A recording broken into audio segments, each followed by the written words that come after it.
Joining me now is Mark Savchuk, a member of the Ukrainian Volunteer Journalist Initiative. Mark, thanks so much for joining us. This is described as the largest aerial attack since the invasion began. What's the latest you can tell us on the ground in terms of what exactly was targeted?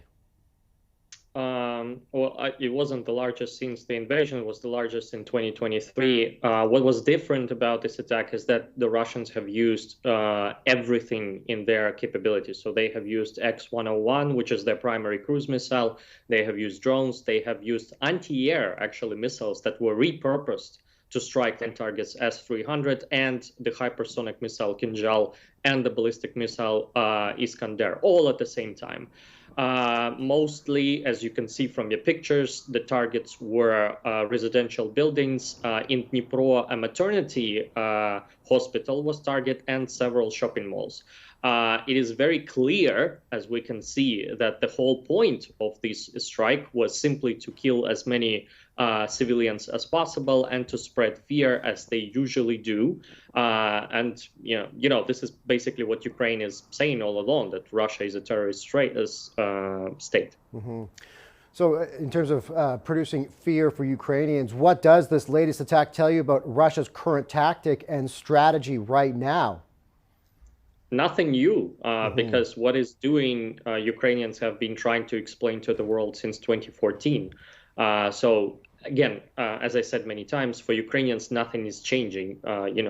We are trying to persuade the world to push more sanctions on Russia and give more military aid to Ukraine so that we can protect our kids and civilians, which, as you can see, not always we can do, despite the fact that we have shot down 87 cruise missiles and I think 27 drones in that attack. This latest attack comes as the U.S. approves $250 million in military aid. What does the Ukrainian military need to continue to push back against these attacks? That's an excellent question. Actually, what Ukraine needs is exactly what the United States has, and it's nothing new. Artillery shells that are scheduled for disassembly and ATACMS missiles that, again, will be phased out by the new missile, PRISM missiles that United States has. So these kind of weapons, long-range weapons, will allow us to destroy, basically wipe out Russian fleet that actually is a primary caliber carrier, and destroy the Crimea bridge, which will severely sabotage the military logistics in the south.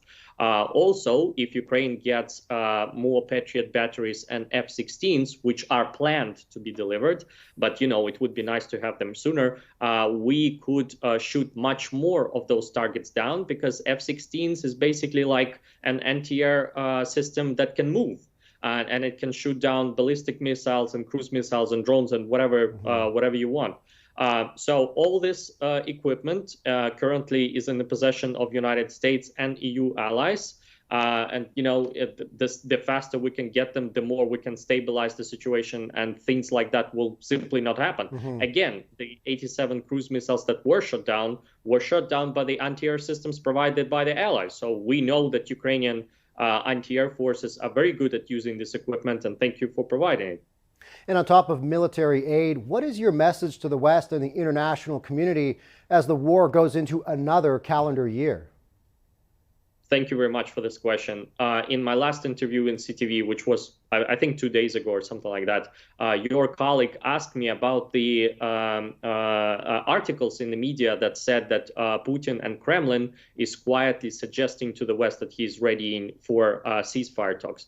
And obviously, I have replied, please don't believe anything you see or hear about this, because, if they were ready to talk about ceasefire or something like that, they wouldn't be spending or scheduled to spend absolutely record amounts on military expenditure in 2024. And this attack today just simply proves that, those journalists who write nonsense like this, I don't know, they're either influenced by the Kremlin or they're simply bad at their job. And unfortunately, days like today prove my point, but obviously I don't want to be proven more and more right.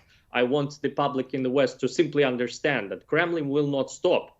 It can only be stopped by force, which is why so many pro-Ukrainian politicians in the West say it. The only way Russians will stop is that if we will make them stop, nothing else will happen. He will not go for the ceasefire. He doesn't want ceasefire. He wants to kill as many Ukrainians as possible. And to date, unfortunately, proves this.